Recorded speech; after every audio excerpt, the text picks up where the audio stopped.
তো গত আমি কিছুদিন ধরে ব্লগ আপলোড করতেছি না, তোমরা অনেকে আমার মেসেজ করছো। ইভেন মানে কইতেও আসো, মানে মেসেজ তো তোমরা করছোই। ইভেন দিদিবার কিছু ফ্রেন্ড তারও কইতাছে যে কোনো তোরার বাড়ির দি কোনো আপডেট পাইতাছি না। কি কারণে আপডেট পাইছো না? আমি গত শনিবার থেকে আমি কোনো ব্লগ আপলোড করছি না। গত শনিবার দিন আসতো জামাই ষষ্ঠী, তোমরা অনেকেই জানো। গত জামাই মানে শনিবার দিন জামাই ষষ্ঠীর দিনই আমার বাবা খুব হঠাৎ খুব অসুস্থ হয়ে গেছে গা। তো যে কারণে বাবার নিয়ে আমরা এতদিন হসপিটালাইজে আসলাম। তো যেহেতু আজকে বাবা একদম মানে হসপিটাল থেকে বাড়িতে আইছে, তো এখন থেকে আশা করি তোমরা ডেইলি ব্লগ পাইবা। মানে যতটুকু সম্ভব হইব আমি দেওয়ার চেষ্টা করব। তো তোমরা আমার পাশে থাকো, মানে যেই ভালোবাসাটা তো দিন দিছো তোমরা এই জিনিসটা দিয়া যাও, তোমরা রেগুলার ব্লগ পাইবা। তো এইটাই তোমরা লগে কই আমি ওখানে কন্টিনিউ করতেছি। আর তোমরা সবাই চাইছো যে আমি ষষ্ঠীর দিনের ব্লগটা আপলোড করতাম, তো আমি ভাবছি আপলোড করতাম না। ইভেন আমার দিদি ভাই আমার কইতাছে খুব ভাবে যে যেহেতু তুই ষষ্ঠীর দিনের ব্লগটা এতটুকু তুই শুট করে রাখছস, এটা তুই আপলোড করে দে। হ্যাঁ, তোমরা ভিডিও শেষে বুঝতে পারবা যে কোন জায়গাটার থেকে মানে আমার সাথে কি কি ঘটতে মানে ঘটছিল, মানে কোন টাইমটাতে আমি খবরটা পাইছি যে বাবা খুব অসুস্থ। তো চলো আমি অক্ষণে তোমরা লগে শেয়ার করতেছি আমার ষষ্ঠীর দিনের ব্লগ, মানে ষষ্ঠীর দিন কি কিভাবে সবকিছু আমরা বাড়িতে হয়েছিল। তো চলো তোমরা দেখানো। Everyone good morning. তো চলো আজকে দিনটা শুরু করা যাক। আজকে এসে ষষ্ঠী, তো ষষ্ঠী পূজার প্রিপারেশন নিতে লাগবো, মার হাতে হাতে কাজ করতে লাগবো। আর তার মধ্যে আমি স্নান দান করে একদম ফ্রেশ হয়ে গেছি, ঘুম থেকে উঠছি প্রায় কোন 6টার সময়। তার সাথে সাথে মার হাতে হাতে অনেক কাজ করছি, কইরা সেটা এই এতক্ষণে ঘরে আইসি স্নান করে, এখন প্রায় মনে হয় 8টা বাজে।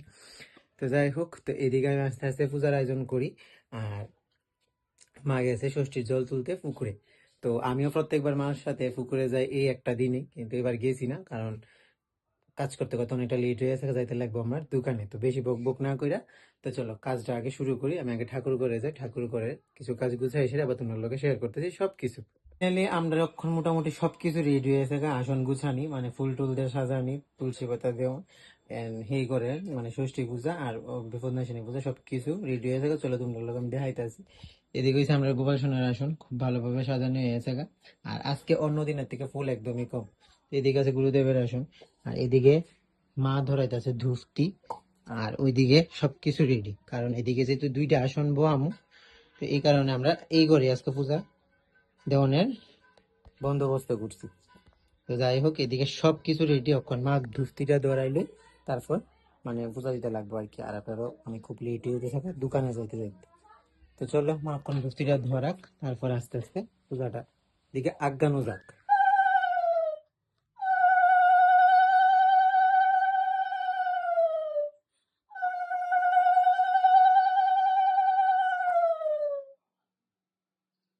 আমরা পূজা শেষ, বিপদনাশিনী পূজা।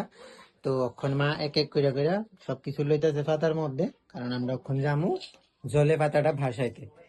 তো চলো মা এখন লই লোক সবকিছু এক এক করে সেরে। তো এরপরে যে সময় আবার আমরা ঘাটে যাবো, তখন তোমরা লোক আবার দেখাইতেছি, মানে আমরাও যাবো ঘাটে। তখন ঘাটের মধ্যে মা পাতা ভাসাইতো, এদিকে মা পাতার সবকিছু রেডি করতেছে। আর এদিকে শুকে পড়ছে একটা ড্রাগন ফ্রুট ধরে রয়েছে গাছের মধ্যে। আর এটার মধ্যে কিছুদিন আগে আরো অনেকটি ভালো ভালো ড্রাগনও ধরছে দেখছি।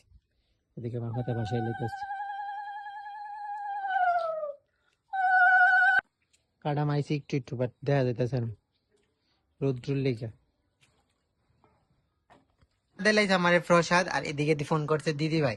আমি অক্ষণ প্রসাদ খেয়ে আস্তে ধীরে রেডি হয়ে সেটা যাবো, বাট অনেকক্ষণ দেরি করতেছি যাবো, বাট আমরা লেট হয়ে গেছে অনেকটা পূজা শেষ করতে করতে। তো চলো আমরা ওখানে খাইয়ে দিয়ে যাই দোকানে। এই টাইমটার মধ্যেই আমার কাছে একটা ফোন আসছে মার, যে তোর বাবার শরীরটা খুব খারাপ করছে, যে আমরা এখন হসপিটাল নিয়ে যাবো, তুই দোকানটা বন্ধ কর। হ্যাঁ, আমি দোকান খুলছি, খোলার পর দোকানের কোনো ক্লিপ আর আমি শুট করছি না, মানে কোনো ক্লিপই আমি আর নিছি না। তো যাই হোক, তারপর থেকেই আমি আর কোনো কিছু শুট করছি না। আমরা মানে খুব তাড়াহুড়া করে আমরা হসপিটাল যাইতে লাগছে। তো এরপর থেকেই মানে এক এক করতে করতে বিগত আজকে এতদিন আমরা হসপিটালেই দৌড়াদৌড়ি করছি। তো এই কারণে আমি কোনো ডেলি ব্লগ মানে তোমার লগে শেয়ারও করছি না। ইভেন আমার অনেকেও কইছে যে আঙ্কেল শরীর কেমন আছে এখন, ঠিক আছে যে তখন তো তুই ফারস ডেলি ব্লগটা দিলে আমরাও সবাই দেখতে পারি, মানে তোরা বাড়ির আপডেট। না, আমি আর চাইছি না, তার কারণ মুড আমরা কারোরই ভালো না, কারণ বাড়ির একটা মানুষ মানে মানে হসপিটালের বেডে আছে, তো আমরা কি করে সবকিছু রিকভার করে সেটা এরকম এখন সবকিছু আস্তে ধীরে, যেহেতু বাবা আজকে ছুটি দিছে, তো এর থেকে ডেইলি কন্টিনিউ করার চেষ্টা করুন। তো তোমরা সবাই আবার মানে সাপোর্ট কইরা যাও। আর ওই দিন আসতো জামাই ষষ্ঠী শনিবার দিন, তো বাড়িতে অনেক বড় অনুষ্ঠান হইতে হইলে বাজার হাট প্রচুর হয়েছে, কিন্তু দা ভাই যে ষষ্ঠী নিতে হয় বইটাও হয়েছে না। তো যাই হোক, এই যা গেছে গেছে, এখন নতুন করে আবারও সবকিছু শুরু করুন। তো এইভাবে সাপোর্ট করে যায়। তো চলো, ষষ্ঠীর ভিডিও তো তোমরা দেখলে, কেমন লাগলো আমার ঠিক জানাই। আবার রেগুলার ব্লগ আইব, যতটুকু সম্ভব হয় ততটুকু আমি দেওয়ার চেষ্টা করুন। তো টাটা।